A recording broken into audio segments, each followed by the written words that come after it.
첫 빗방울이 인도 위로 떨어지는 순간 올리비아 헤이즈는 억눌린 한숨을 내쉬었다. 오늘 하루가 더 나빠질 수 있을까? 그녀는 이미 수십 번은 열어봤을 가방을 다시 뒤적이며 초조하게 무언가를 찾고 있었다. 립스틱, 열쇠 한 묶음, 명함. 하지만 지갑은 없었다.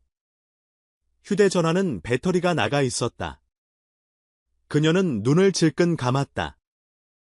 올리비아는 자신이 모든 것을 통제한다고 자부했다. 자신의 회사, 자신의 삶, 그리고 모든 일에 있어서. 하지만 오늘은 운명이 그녀의 인내심을 시험하려는 듯했다.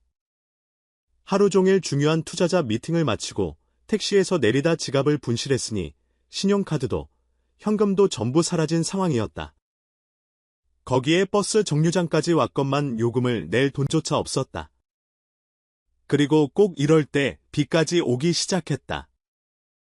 정말이지. 올리비아는 흐린 하늘을 올려다보며 분노 섞인 눈빛을 보냈다. 몇 걸음 떨어진 곳에서 에이든 카터는 한 발에서 다른 발로 무게중심을 옮기며 눈앞에 공경에 처한 여자를 힐끗 살폈다. 누가 봐도 그녀는 이런 곳에 어울릴 사람이 아니었다. 번쩍이는 고급스러운 코트며 날카롭고 자신감 넘치는 표정. 이런 지저분한 도심 한복판의 버스 정류장과는 어울리지 않았다. 에이든은 이 도시에서 지낸 시간이 길었다. 그래서 부를 가진 사람들을 어느 정도 식별할 수 있었다. 도대체 저런 여자가 왜 이런 상황에 놓인 거지? 그는 그녀가 크게 숨을 내쉴 때나 가방끈을 잡은 손에 힘이 들어가는 모습, 혹은 꽃 전쟁이라도 치르듯 어깨를 쫙 펴는 동작을 유심히 보았다. 분명 이 여자는 쉽게 도움을 구하는 성격이 아니었다. 그런데도 도움이 필요하세요? 낮고 편안한 목소리가 들리자 올리비아는 놀라 고개를 돌렸다. 한 남자가 서 있었다. 키가 크고 마른 체형, 낡은 청바지와 평범한 검정 후드 차림. 갈색 머리는 조금 헝클어져 있었고 푸른 눈은 차분히 상대를 살폈다. 특별히 눈길을 사로잡는 외모는 아니었지만 따뜻함이 묻어나는 시선이었다. 올리비아는 잠시 머뭇거렸다. 지갑을 잃어버렸어요. 에이든은 이미 예상했다는 듯 고개를 끄덕였다. 근처에 돈을 빌려줄 친구라도 있어요? 올리비아는 자존심을 삼키듯 휴대전화 배터리가 나가서요. 그 말을 들은 에이든은 낮게 웃음을 흘렸다. 아주 안 풀리는 날이네요. 올리비아가 답답하다는 듯 숨을 내쉬었다. 당신이 상상도 못할 거예요. 에이든은 잠시 고민하는 듯 보였다. 지금 주머니에는 딱 4달러 75센트, 자기 집으로 돌아갈 마지막 버스비만 남아 있었다. 그렇지만 바로 앞에 있는 이 낯선 여자가 더 급해 보였다. 그는 주머니에서 구겨진 지폐와 동전을 꺼내 내밀었다. 여기요. 버스비. 올리비아의 눈이 커졌다. 돈을 내려다보았다가 다시 남자를 쳐다봤다. 잠시 망설였다. 이런 호의를 그냥 베푸는 사람은 흔치 않았다. 적어도 그녀가 몸담은 세계에서는 더더욱. 그녀는 상대가 무슨 꿍꿍이라도 있는지 의심스럽게 살폈지만 어떤 꿍꿍이도 보이지 않았다. 그저 담백하고 진심 어린 호의만이 전부였다. 마침내 올리비아는 숨을 고르고 돈을 받았다. 고마워요.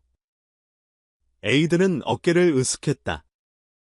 그냥 몇 달러일 뿐이에요. 하지만 올리비아에게는 단지 돈 이상의 의미였다.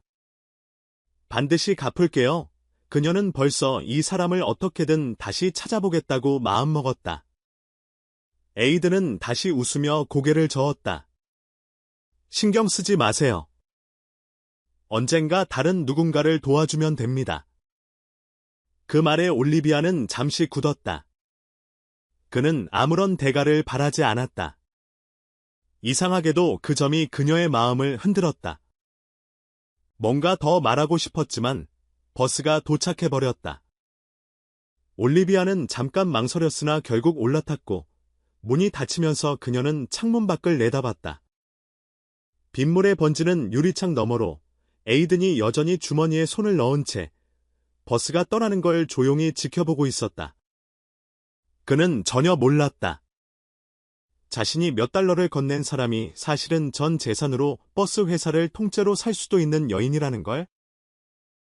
그리고 올리비아는 아주 오랜만에 이상한 기분을 느꼈다. 작아진 듯한 느낌. 그런데 묘하게도 그 작아짐이 싫지 않았다. 올리비아 헤이즈는 한번 스친 낯선 사람을 계속 떠올리는 유형이 아니었다. 그녀의 삶은 매우 빠르게 돌아가고 전략적이며 철저히 계획되어 있었다. 사소한 감정적 방해를 둘 틈이 없었다. 그런데도 다음 날 아침, 펜트하우스 사무실에서 서류를 검토하던 그녀의 머릿속엔 버스 정류장에서 만난 그 남자, 에이든이 자꾸 떠올랐다. 뭔가 달랐다. 너무나도 순수했다. 그녀가 그동안 만난 남자들은 대개 슈트를 차려입고 말 한마디에도 계산이 깔려 있었으며 어떤 이득이 있을 때만 친절을 베풀었다. 하지만 에이든은 단지 착해서 그 마지막 돈을 선뜻 내주었다. 그녀가 누구인지도 모르면서. 올리비아는 스스로에게 쓴웃음을 지었다. 내가 왜 이걸 계속 생각하지? 곧이어 인터폰이 울리며 비서가 말했다. 헤이즈 대표님, 각 부서장들이 회의실에서 대기 중입니다. 올리비아는 긴 호흡을 내쉬고 재킷을 매만졌다. 집중할 시간이 왔다. 회의실은 늘 그렇듯 분주했다. 임원들은 서로 작은 대화를 나누고 커피 향이 은은하게 감돌았다. 올리비아가 들어서자마자 모든 시선이 일제히 그녀에게 쏠렸다. 말소리도 잦아들었다. 그녀는 길고 세련된 테이블의 맨 위자리에 앉아 간단히 목례를 했다. 그런데 뭔가 시야 한편에서 익숙한 모습이 포착되었다. 회의실 뒤쪽, 시설 패널을 점검하고 있는 듯한 남자가 있었다. 작업복을 입은 채 바닥에 도구 상자를 내려놓고 있었다. 올리비아의 숨이 턱 막혔다. 에이든이었다. 처음엔 그녀의 착각이라고 생각했다. 하지만 그가 고개를 들자 시선이 마주쳤다. 그런데 아무 일도 없었다. 전혀 그녀를 알아보지 못하는 듯 예의상 살짝 목례만 건넸다. 어제의 여인이 바로 자신이 일하는 회사의 대표라는 사실을 모르는 듯했다. 반면 올리비아는 속이 뒤집히는 기분이었다. 회의 내내 발표를 듣고 서류에 결제를 내렸지만 사실 마음은 한 곳에 가 있지 않았다. 에이든이 우리 회사 직원이라고? 확률이 얼마나 되길래 회의가 끝나고 사람들이 빠져나갈 때까지 올리비아는 일부러 천천히 남아 그를 지켜봤다. 에이든은 도구들을 정리하고 있었고 그녀는 왠지 이번 기회를 놓치고 싶지 않았다. 잠깐만요. 그녀는 일부러 차분한 어조를 유지하며 그를 불렀다. 에이든이 고개를 들었다. 네, 대표님. 그 말에 올리비아는 웃음이 터질 뻔했다. 그가 내가 어제 만난 그 사람이란 걸 전혀 모르고 있네. 그녀는 자세를 바로잡고 물었다. 이름이 뭐죠? 에이든은 잠시 망설이다가 대답했다. 에이든 카터입니다. 올리비아는 마치 처음 듣는 척 고개를 끄덕였다. 우리 회사에서 일한 지 얼마나 됐나요? 1년 정도 됐습니다. 시설 관리팀입니다. 그의 목소리엔 경계가 서려 있었다. 보통 임원이 이런 질문을 하는 일은 드무니. 좋군요. 그녀는 짧게 말하고 뒤돌아섰다. 너무 오래 머물면 티가 날 것 같았다. 걸음을 옮기며 입가에 미묘한 웃음이 번지는 걸 어쩔 수 없었다. 그로부터 일주일이 지났을 때 올리비아는 어느새 건물 내부를 오갈 때마다 에이든을 찾고 있었다. 가끔 그가 천장 조명을 교체하거나 냉난방 설비를 점검하는 모습이 보였다. 그러나 그에게는 그녀가 수많은 임원 중 한 명에 불과했는지 그녀를 볼 때도 아무런 특별한 빛을 띠지 않았다. 그러던 어느 날 저녁, 이메일을 정리하던 올리비아는 한 문서를 발견했다. 민원 보고서, 직원, 에이든 카터, 사유, 상관에 대한 불복종, 그녀는 미간을 찌푸렸다. 보고서를 열어보니 에이든이 상사인 마크 그레이슨에게 작업 환경의 안전 문제를 제기했고, 이로 인해 갈등이 발생했다는 내용이었다. 역시 올리비아의 손가락에 힘이 들어갔다. 에이든이라면 충분히 그럴 만하지. 안전 문제가 있다면 물러서지 않았을 테니까. 보고서의 결론 부문에는 권고 징계로 정직 처분을 제안하고 있었다. 올리비아는 이를 악물었다. 그건 안 되지. 그녀는 즉시 인사부에 이메일을 보냈다. 보낸 이 대표 올리비아 헤이즈 제목, 에이든 카터 관련 보고서 내용, 에이든 카터에 대한 민원 및 징계건을 제가 직접 검토하겠습니다. 재확인 전까지 어떤 징계 조치도 하지 말길 바랍니다. 올리비아 헤이즈. 보내기를 누르며 올리비아는 에이든이 이 사실을 모르겠지만 그건 중요하지 않다고 생각했다. 그가 옳은 일을 했는데 부당하게 벌을 받는 건 안 된다고 그녀는 오래전부터 그런 신념을 지니고 있었다. 얼마 후부터 올리비아는 바쁜 일정 속에서도 사소한 순간들을 기다리게 되었다. 대규모 투자회의나 이사회 협상 같은 게 아니라 에이든과 마주치는 작은 일상이 그녀에게는 더 기다려졌다. 그녀는 때때로 자신의 사무실로 가는 길을 일부러 돌아갔다. 온도 조절 장치가 고장났다며 도움을 요청하기도 했고 형광등이 깜박인다며 부르기도 했다. 그러면 에이든이 나타났다. 처음엔 그가 상당히 무뚝뚝했다. 공손하긴 했지만 회사 임원에게 대하듯 격식을 지키면서 필요한 일만 하고 갔다. 그러나 시간이 지날수록 둘 사이의 벽에 조금씩 금이 가기 시작했다. 어느 날 오후, 올리비아가 사무실 온도계 앞에 찡그린 얼굴로 서 있었는데 마침 에이든이 지나갔다. 또 망가졌어요. 그가 물었다. 올리비아는 한숨을 쉬었다. 자꾸 말썽이네요. 에이든이 눈썹을 살짝 치켜 올렸다. 설정 잘못 누른 건 아니에요. 올리비아는 팔짱을 끼며 못마땅한 표정을 지었다. 제가 온도계 정도는 다룰 줄 안다고요.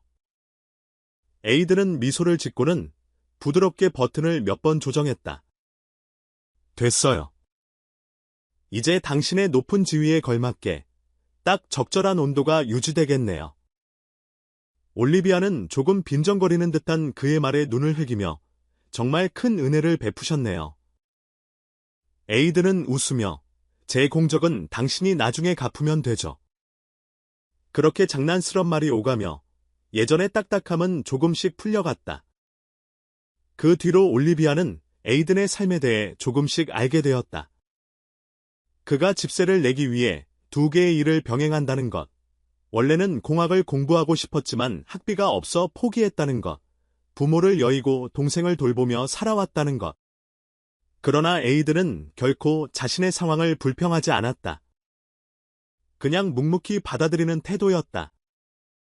올리비아는 그런 모습을 존경하면서도 한편으로는 안타까웠다. 이 사람은 더 많은 걸 누릴 자격이 있는데 그러나 그에게 함부로 도움을 주면 자존심을 상하게 할까 두려워 그저 곁에서 들어주고 지켜볼 뿐이었다.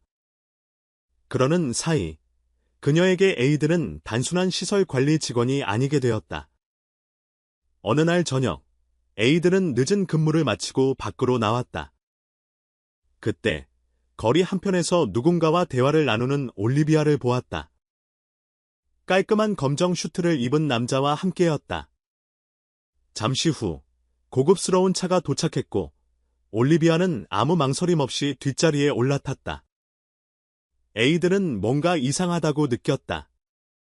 평소 회사에서의 그녀는 절제된 모습이었고 돈이 많아 보이지도 않았다. 그런데 저런 고급차에 자연스러운 태도라니.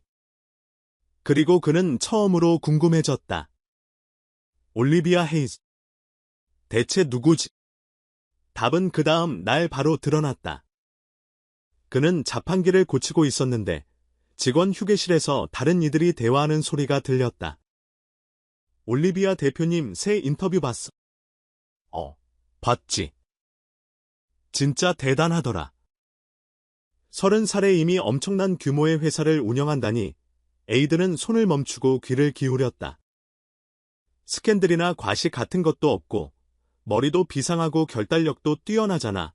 다른 직원이 웃으며 맞아. 올리비아 헤이즈는 정말 범접하기 힘든 사람이야. 올리비아 헤이즈, 에이든의 뇌리가 하얗게 변했다. 그들은 지금 자신이 아는 그 돌리비아를 말하고 있었다. 그녀가 이 회사의 대표일 뿐 아니라 엄청난 부를 가진 경영인이었다니.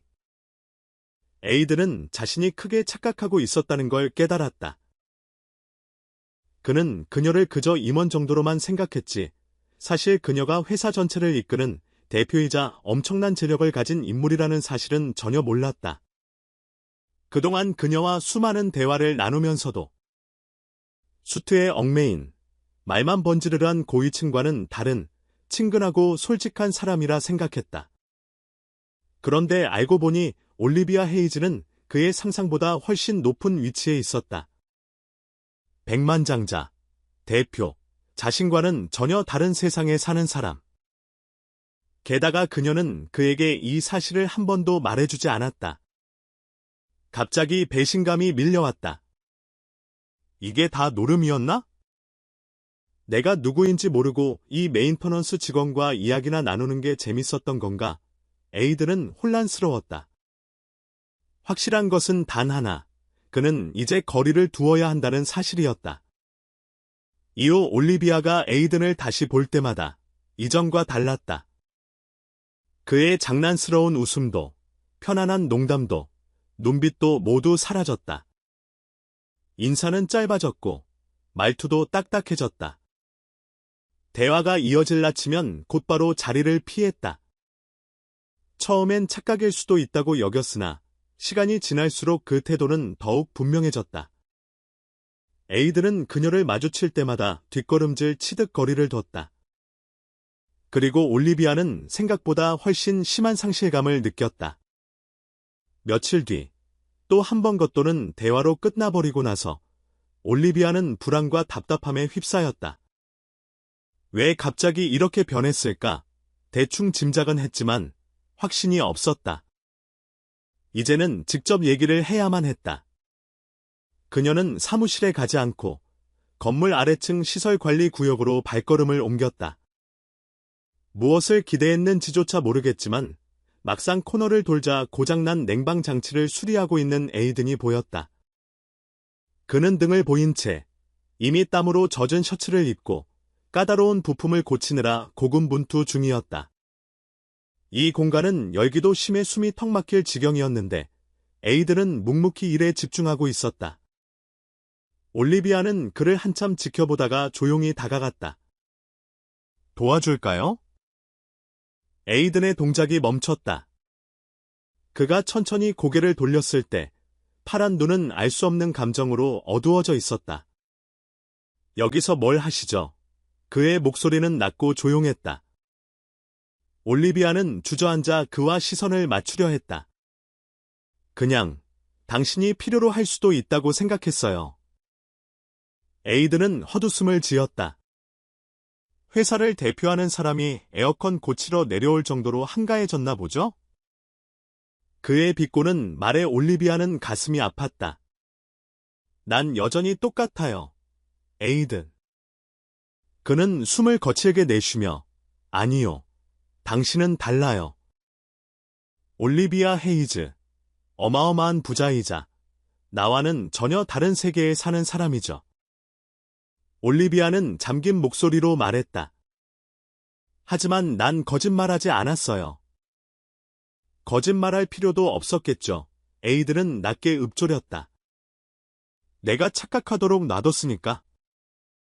올리비아가 변명하기도 전에 그가 몸을 일으켜 세우며 도구를 정리했다. 그리고 그녀를 내려다보았다. 이전과는 다른 낯선 시선이었다. 그는 마치 모든 걸 단념했다는 표정으로 우린 다른 세상 사람이에요. 올리비아 그 한마디를 남기고 자리를 떠났다. 뜨거운 공기 속에 올리비아만 홀로 남았다. 올리비아 헤이즈는 자신이 원하는 것을 쉽게 포기하지 않았다. 지금 그녀가 원하는 것은 단 하나, 에이든 카터가 자신에 대해 품고 있는 선입견을 깨뜨리는 것이었다. 그가 가진 월급이나 그녀와의 신분차 같은 건 문제가 아니었다. 그러나 에이든은 그것이 문제라고 믿었다. 그리고 올리비아는 그걸 고쳐주고 싶었다. 어느 날, 그녀는 결심을 굳히고 시설관리 사무실을 찾았다. 에이든이 작업 요청서를 정리하고 있을 때 문가에 기대어 말없이 그를 바라보다가 입을 열었다.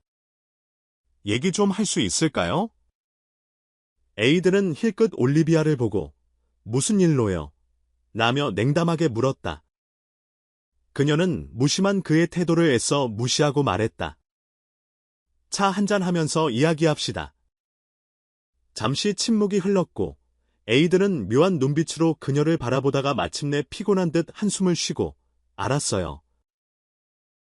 그것만으로도 그녀는 내심 안도했다. 둘은 한적한 찻집에 마주 앉았다. 휘황찬란한 회의실도 투자자들 사이에 긴장감도 없는 곳, 오랜만에 함께 앉았지만 에이든은 여전히 경계심을 완전히 풀지는 못한 듯 보였다. 그럼에도 불구하고 대화가 시작되자 조금씩 표정이 부드러워졌다. 그들은 일 이야기도 돈 이야기도 하지 않았다. 영화, 책, 도시에 대한 소소한 대화를 나누었다. 잠시나마 예전처럼 편안한 분위기가 피어올랐다.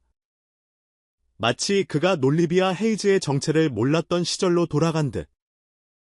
그러나 그 행복감은 오래가지 못했다. 며칠 뒤 주차장 쪽으로 가던 올리비아는 우연히 에이든의 목소리를 들었다. 무심코 숨을 죽이고 귀를 기울였는데 그의 말투가 어딘가 절박했다. 그녀는 정말 멋진 사람이야. 근데 내가 그건 안 될 것 같아. 누구에 대한 이야기지? 그녀는 혹시나 싶었다. 그 순간 다른 사람 목소리가 들렸다. 왜 안 된다는 건데? 잠시 침묵이 있었다. 그러다 에이든이 낮게 중얼거렸다. 올리비아 헤이즈 같은 여자를 만나는 남자. 난 그렇게 살 수 없어. 내내 그녀의 그림자로 남거나 그녀가 아니었다면 아무것도 못했을 남자로 보일 거잖아. 난 우선 내 힘으로 뭔가를 이뤄내고 싶어. 그러지 않으면 평생 빚진 느낌일 것 같아서. 대화 상대가 물었다. 그럼 어떻게 할 건데? 에이든은 짧지만 분명히 대답했다. 그녀를 놓아줄 거야. 올리비아는 멍해졌다. 거절당하는 것, 분노나 무관심을 마주하는 것쯤은 견딜 수 있었다. 하지만 에이든은 그녀를 좋아하면서도 자신에게 부족하다 생각해 포기하려고 한다. 그것은 올리비아가 상대할 수 없는 벽이었다. 그녀는 평생 처음으로 완전히 손을 놨다. 다음 날부터 에이든을 찾지도 않았고 다가가려 하지도 않았다. 억지로 그의 마음을 바꿀 수는 없었다. 그는 그 길을 택했으니 그녀는 물러났다. 비록 가슴 한구석이 무너지는 것 같았지만 에이든 카터 또한 처음엔 올리비아를 잊는 게 맞다고 스스로 위로했다. 둘은 너무나 다른 세계에 살았다. 그가 옳은 결정을 내렸다고 믿었다. 하지만 시간이 지날수록 그 공허함은 커졌다. 출근할 때마다 보이는 그 회사복도 더 이상 우연히 마주치지 않는 그녀의 부재가 견딜 수 없이 느껴졌다. 친구들을 만나도 다른 사람을 만나려 해도 머릿속에는 늘 올리비아가 떠올랐다. 어딜 가도 그녀의 흔적이 있었다. 처음 말을 주고받았던 휴게실 자판기, 그녀가 온도를 조절해달라고 부른 사무실, 그리고 그가 평소에 중요하게 여기지 않던 버스 정류장마저도. 결국 에이든은 더 이상 견딜 수 없었다. 그녀가 그를 어떻게 바라보았는지, 무엇을 원했는지, 이제야 깨달아 버렸다. 문제는 늘 자신이었다.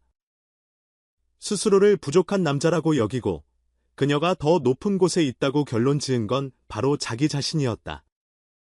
그 누구보다 올리비아가 그를 동등하게 대해줬는데도 말이다. 그리고 지금 그녀가 더 이상 곁에 없다는 걸 실감하자 그는 행동해야겠다는 결심을 했다. 마침내 회사가 주최하는 연례 행사가 열리는 날 크고 우아한 연회장에 수많은 직원, 투자자, 귀빈들이 모여 있었다. 원래 에이든 같은 시설 관리 직원이 올 장소가 아니었다. 하지만 그는 오늘 단정한 차림으로 사람들 틈에 섞여 있었다. 심장이 심하게 뛰었지만 물러서지 않았다.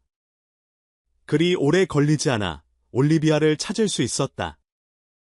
무대 근처에서 한 무리 임원들과 이야기를 나누고 있었다. 반짝이는 검은 드레스를 입고 매끄러운 자세로 서 있는 그녀의 모습에 에이든은 다시금 숨이 막혔다. 얼마나 아름다운지. 하지만 더 이상 주저하지 않으리라 마음먹었다. 그는 당당하게 걸어갔다. 주변에서 속삭이는 소리가 들렸다. 유지보수 직원이 여기 왜? 저 사람 뭐 하는 거지? 그러나 에이든은 신경 쓰지 않았다. 곧 올리비아의 앞에 서자 그녀는 놀란 듯이 눈을 크게 떴다. 에이든. 둘은 잠시 말을 잇지 못했다. 먼저 에이든이 입술을 깨물며 굳은 결심에 찬 목소리로 말했다. 내가 틀렸어요. 주변이 조용해졌다. 모든 시선이 두 사람에게 쏠렸다. 뭐가 틀렸다는 거죠? 올리비아는 어리둥절한 표정이었다. 에이든은 깊게 숨을 들이쉬고 진심을 담아 말했다. 당신 곁을 떠났던 것, 당신이 더 나은 사람을 만날 거라 생각한 것, 그리고 우리 사이가 아무 의미 없다고 여긴 것, 전부 다 내가 틀렸어요.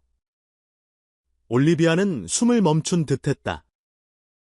에이든은 한 걸음 더 다가섰다. 돈도, 회사도, 주변 사람들의 시선도 상관없어요. 그의 푸른 눈이 흔들림 없이 그녀를 바라봤다. 내가 신경 쓰는 건 오직 당신뿐이에요. 순간, 정적이 감돌았다. 그리고 서서히 올리비아의 얼굴에 한 줄기 미소가 피어났다. 그 모습에 에이든의 가슴이 세차게 뛰었다. 그러나 동시에 올리비아 안에는 작은 두려움도 피어올랐다. 이제 와서 돌아온 그가 과연 후회하지 않을까? 또다시 떠나려 하지는 않을까? 그녀는 마음을 가라앉히고 조용히 말을 이어갔다. 에이든, 그는 간절히 눈빛을 고정한 채 대답을 기다렸다. 만약 당신이 진심이라면 정말 날 사랑하고 싶다며? 증명해줘요. 에이든의 이마가 살짝 찌푸려졌다. 증명하라니요. 올리비아는 고개를 끄덕였다. 당신은 나라는 사람이 아니라 내가 가진 것들 때문에 스스로 부족하다고 느꼈잖아요. 그래서 떠났고. 그러니 우리 관계를 지키고 싶다면 말뿐 아니라 행동으로도 보여주세요. 에이든은 잠시 침묵했다. 그리고 이내 단호한 표정으로 고개를 끄덕였다. 그렇게 할게요. 그것이 끝이었다. 그는 어떤 특혜도 요구하지 않았다. 어떤 지름길도 찾지 않았다. 그저 자신이 할 수 있는 길을 선택했다. 다음 날부터 에이든은 곧바로 실행에 옮겼다. 온라인 강좌를 찾아 등록했고, 낮엔 회사에서 일하고 밤엔 공부를 시작했다. 지치고 힘든 날도 많았지만, 그럴 때마다 그는 왜 이렇게까지 하는지 되새겼다. 그것은 자기 자신의 성장을 위해서였고, 언젠가 올리비아 곁에 당당히 서기 위한 길이기도 했다.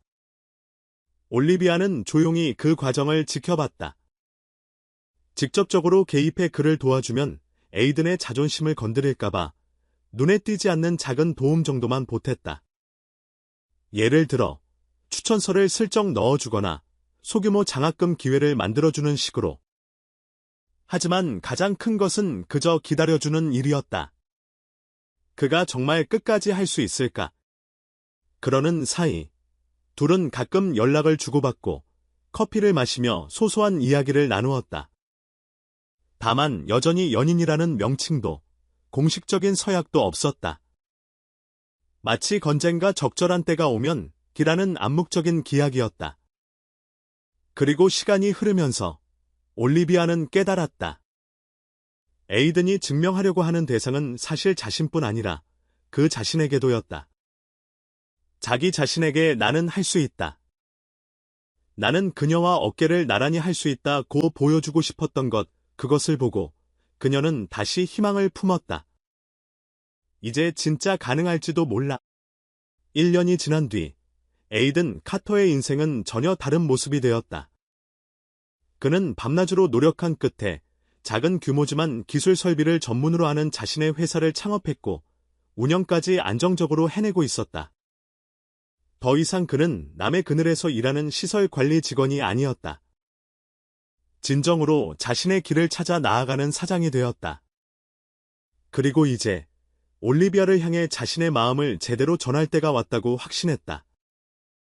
에이든은 책상 앞에 앉아 작은 봉투 하나를 들여다보았다. 봉투 안에는 버스표가 한 장 들어 있었다. 과거, 빗속에서 지갑을 잃어 곤란해하던 그녀에게 자신이 건넸던 그 몇 달러가 떠올랐다. 다만 이번에는 집에 가는 표가 아니라 함께 돌아가는 표였다. 에이든은 간단한 쪽지에 한 줄을 적었다. 나는 달라졌지만 단 한 가지는 변함이 없어. 당신을 사랑한다. 그리고 봉투를 밀봉의 우편으로 보냈다. 며칠 뒤 올리비아 헤이즈가 그 봉투를 받았을 때 손이 떨릴 정도로 놀랐다. 그녀는 조심스럽게 봉투를 뜯어 그 안에 버스표와 쪽지를 꺼냈다. 짧은 문장을 읽는 순간 가슴이 쿵쾅거리기 시작했다. 망설일 이유가 없었다.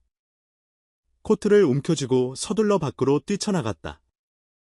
인파로 북적대는 도시를 미친 듯 달려 숨이 넘어갈 듯한 상태로 버스 정류장에 도착하자 그가 서 있었다. 손을 주머니에 넣은 채 예전과 다름없는 모습이면서도 어딘가 더 성숙해진 모습. 그는 자신이 바라던 목표를 이루었다. 더 이상 아무것도 가진 게 없다고 자격지심을 느끼던 사람이 아니었다. 하지만 그녀가 한눈에 알아볼 수 있는 건 그의 미소였다. 한 번 보면 절대 잊히지 않는 다정하고 따스한 그 웃음. 과거, 빗속에서 몇 달러를 건네주던 바로 그 남자. 올리비아는 주저하지 않았다. 숨이 턱에 찼지만 계속 달려가 그의 품에 안겼다. 에이든은 그녀를 단단히 붙들고 절대 놓지 않겠다는 듯 포옹했다. 그리고 이번에는 정말 놓지 않을 것이었다. 도시는 여전히 바쁘게 돌아갔고 차가 경적을 울리고 사람들은 바삐 지나쳤다. 그러나 둘에게는 이 순간이 전부였다. 숨을 고르던 올리비아가 에이든을 올려다보며 눈빛을 반짝였다. 꽤 오래 걸렸네요. 나 기다리는 거 몰랐어요. 에이든은 낮은 웃음소리를 냈다. 나도 쉽게 포기하지 않는다는 걸 이제 알았을 거예요. 올리비아가 환하게 웃었다. 그래요. 나도 마찬가지니까. 그리고 수많은 사람이 지나다니는 그 길 위에서 그녀는 그에게 입을 맞췄다. 이제 이 둘 사이에 더 이상 어떤 장애물도 남아있지 않았다. 의심도, 격차도, 거리도 사라졌다. 오직 에이든과 올리비아, 둘이 함께하는 미래만 남았다.